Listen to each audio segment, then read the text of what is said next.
Hello and welcome back to my channel for my fourth attempt at filming this video because I suck at reviews and I am trying to do this because it is stuck in the house book reviews and I would love to share the books that I read with you guys. So we're going to go ahead and just do this.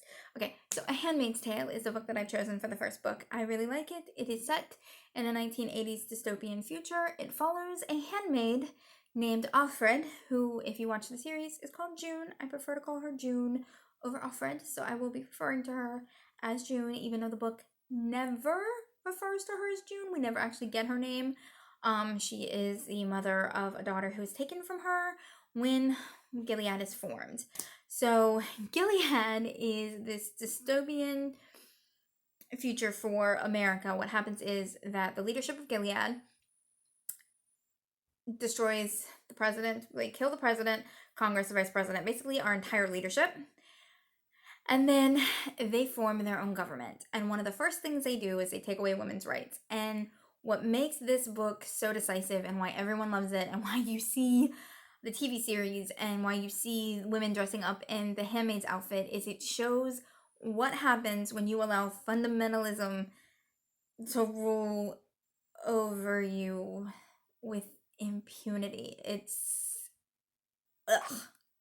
Women cannot read. They have no rights. They are properties of their husbands.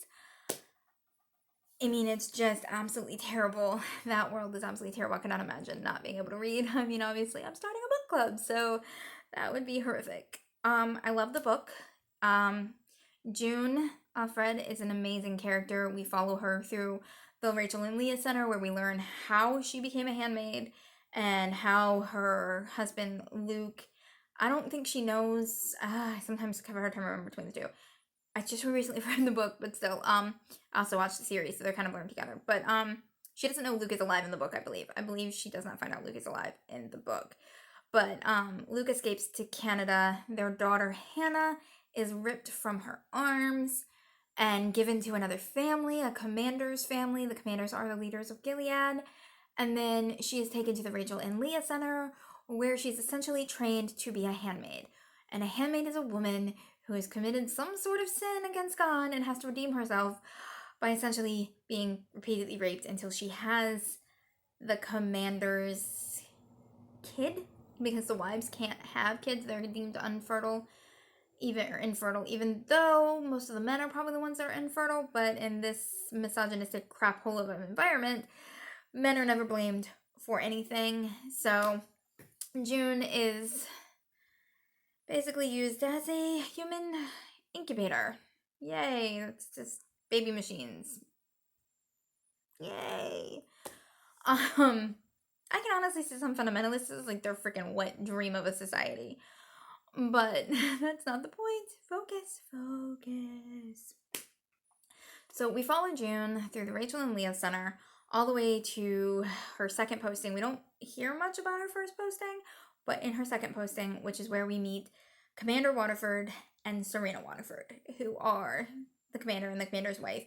Serena is infertile, but in her past life before Gilead fell, she was a televangelist on TV preaching the whole thing, and ironically, she is the creator of the world that oppresses her the most. This is the world she fought so hard for, and now she's stuck in it. And I think that somehow, even in the book and in the TV series, I think somehow she thought she was going to be immune from the rules of Gilead, and that she would have some sort of power, but she doesn't. And she's miserable, so she makes everybody around her miserable. And then you have Commander Waterford, who, in my opinion, in both the book and the TV series, totally and completely enjoys taking down strong women. And he, throughout this, he invites June to do things that she's not really supposed to do, while he tries to form this bond and sort of relationship with her, while June is just using him for information. But he invites her into a study to do things like play Scrabble, read old magazines, and then he takes her to this place called Jezebel, and we find out that, like most societies and most extreme Christian leaders, and this is so true, have their own little side life and their own side pieces. They have former lawyers and doctors and smart women who they just don't seem deemed worthy in society, and they put them in Jezebels and make them hookers. that they can use for their own pleasure, because realistically this entire society is just about men's pleasure. Let's be honest, it's about suppressing women and men's pleasure. And yeah, that's where she meets back up with her friend Moira. I don't want to give too many giveaways, but it's kind of like a quick summary of the book. And then when she can't get pregnant throughout this entire process, Serena has her have a relationship with their driver Nick, who is also an eye and a part of Mayday himself. And they actually form a real relationship in this crop field environment. Nick and June form an actual relationship where they care about each other. And she, at the end of the book, thinks she might be pregnant, but she doesn't know. She hasn't confirmed it yet.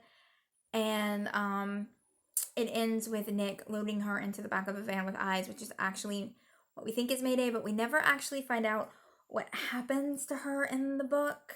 It just ends there, which is the most frustrating part of this book. It just ends. We're in this whole dystopian future. We're rooting for June, and we're watching all this horrible stuff happen to June, and then it's just like, and you don't find out what happens. It leaves it up to the reader's imagination, which drives me crazy. I'm like, I want to know what happens to June.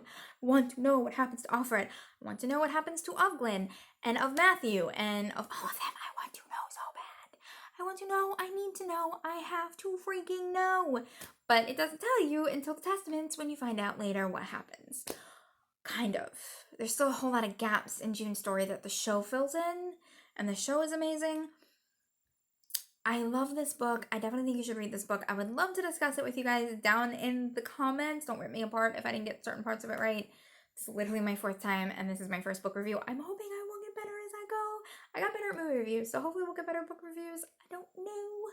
But we are stuck in the house, so we might as well read together and talk about books. Why not? The nerd child in me is really excited to do that with you guys, and I will see y'all later.